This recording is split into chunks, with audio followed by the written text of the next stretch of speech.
a bunch of things that were going on. The seismic had shown that there were large prospects in deep water, well beyond 600-foot water depth where the shelf ends. And so there were several systems that are underway. Exxon had a think tank group that worked in the late 50s in New Orleans. And one of the things they came up with was a concept called a sea drome, which became the tension leg platform. The original one was six-sided, had six tendons that held it down. Nowadays, tension leg platforms are used all over the place, Gulf of Mexico particularly. Then in typical Exxon fashion, they transferred me to Midland, Texas, put me in charge of a production engineering group onshore. And then I stayed there for a year, a little over a year. And they then moved me back to Exxon Production. By that time it was Exxon Production Research. And they put three of us on a task force they called the 1,000 Fathom Task Force. And our challenge was to find out how to produce oil and gas in 6,000-foot water depth. This was in 1971. And at any rate, we did that for about 15 months. And then they decided that I should be in charge of the marine engineering group. And I took over that group. They'd had trouble recruiting, and they'd had trouble being responsive to the Exxon operating affiliates around the world. We were responsible for anything that floated, as well as floating production systems. And so anyway, I headed that group up for, I guess, a little over a year and a half. No, it must have been longer than that. That was from 73 till 75 when we moved. They decided we should go to London. And I went to London, was seconded to a Shell team that was doing what was called the Underwater Manifold Center, which was an application of the subsea production system. And I was really the technical manager for that job. Yeah, that was an interesting experience. My wife and I considered, in fact, most of the people on that team, we were all from Texas, where Exxon was reasonably well respected. And we were moved to California, where oil field workers were highly suspect. Oil industry was not well respected. Exxon, there was not even an Exxon service station. So most of us considered that to be our first foreign assignment. Well, some truth to that, right? That California. was quite an experience. But Especially anyway, in the late 1960s. Yeah. Go ahead. So the group of us set about trying to do that. It was the top management at Exxon were paying close attention to this thing, and so our charge was to figure out how to develop oil and gas in 1,500-foot water depth, and we only had 3 years. At that time, the deepest platform was 200 feet, and the deepest floating drilling was new, and the deepest that anybody had used floating drilling was 400 feet. So this was quite a step out to go to 1,500-foot water depth. So anyway, they gave us that challenge. We had 3 years to figure it out. And initially, we had pretty well unlimited budget. We could do whatever we needed to. So anyway, we as a group, there were 5 of us at the time, led by Joe Burkhart. And we decided to set the goal of 100 years mean time between failure with no maintenance for a 40-well system. At that point in time, a good oil well was maybe 1,500 barrels a day, so we needed 40 wells to make it economically viable. So that was the goal the team set for itself, and then we launched into this. We looked around to find out who knew about reliability, who knew about managing a system this complex and developing this technology. We knew that we were going to have to work with many different suppliers and manufacturers across the country.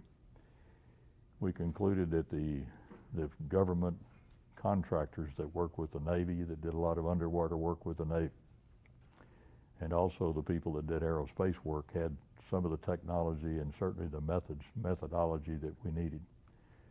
So then we started talking to the various contractors to see who we could work with, as well as the oil companies, the oil industry types like Vetco and Cameron and McAvoy and people like that.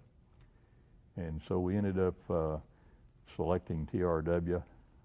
They did TRW systems. They were kind of the leaders in the quote new technology of system engineering at that time. And then we talked to GE. They were the people that did manipulators. because we thought we were going to have to use some kind of a manipulator or an underwater vehicle to do maintenance. They had a manipulator at that time that could change a light bulb. And we went up and looked at this thing and talked to the people that did it and decided that they could probably help us. We talked to Martin Marietta. They did, at that time, they were kind of a leader in hydraulics and pilot valves and all that sort of thing that you use in electrohydraulic controls. Vetco at that time, was at that time Ventura Tool Company. They had started building subsea equipment, and we elected to use them to develop the subsea trees and all of the manifolding equipment. And talked to McAvoy at that time, Rockwell McAvoy, and they developed the flow line pull-in system. See, at that point in time, we knew that there was no reliable flow line connection. We knew there weren't any reliable underwater make and break, either hydraulic connections or electric connections. They all had resilient seals, which we knew wouldn't last for 20 or 30 years. They all had alignment problems. They were very unreliable to put them in originally. There weren't any underwater vehicles at that time like they use all the time now. The ones that they had were very, very rudimentary, and they used television to determine where you were located. And the television wasn't very good. Too deep for a diver. Yeah, too deep. Divers, 600-foot water depth was the deepest that anybody had gone at that time. In the time, 3 years during the SPS, they finally got up to 1,500 feet, but that was still, they were very, very, very ineffective at that depth.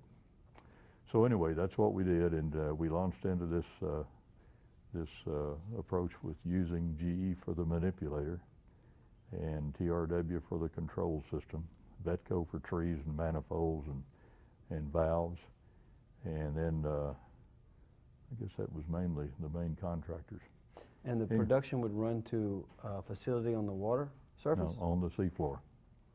All the way back to the shore? It could go back to the shore or it could go to the surface. We were trying to design it so that it would operate 100 miles from shore, so it would flow back to shore. A pipeline. Anyway, that's what we ended up with, is a system where you have wells drilled through a seafloor manifold or seafloor template, because we didn't know the dimension with anything. We didn't have any way to measure it, so we figured that we'd drill the wells to a template so we knew where they were. And then we installed the manifold on the template so that we knew the position between the manifold and the trees.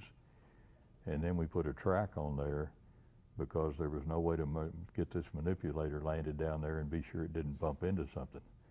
So we fixed the manipulator so it could winch itself down, orient, land on this track, and then it could go around amongst the wells.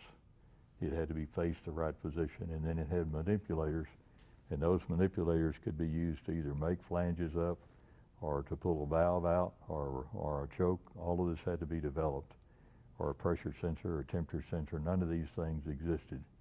They had to be developed so that they could be handled by a manipulator for replacement. The control module was designed. The manipulator could reach in and pull out a control module that could put out a valve. So it anyway ran on the track, and it had cog. It was a cog railroad, and we had sensors that told us where it was on the track. So you could use television cameras to see where it was, or you could use the electronic tracking. Now, how big of a piece of equipment is this manipulator? That manipulator was probably 10 or 12 feet long and 4 or 5 feet wide and about 10 feet tall.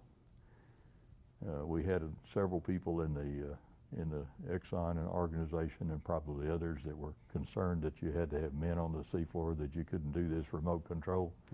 So it had a diving bell on it. And so you could sit in the diving bell and control it, or you could control it from the surface. And actually the diving bell was never used except in the test pool. They built all these pieces of equipment, tested them all over the place, different manufacturers, assembled it all down in Ventura, California, and put it in a big swimming pool, and actually tested all this stuff to make sure the clearances were there and that you could really do everything with remote control. And the diving bell was on it then, and the diving bell was actually used in the swimming pool. Then the whole thing was picked up, disassembled, took to the Gulf of Mexico, and installed in 1973. and they tested the 3-well module there. I was not part of that. I left the group in '71.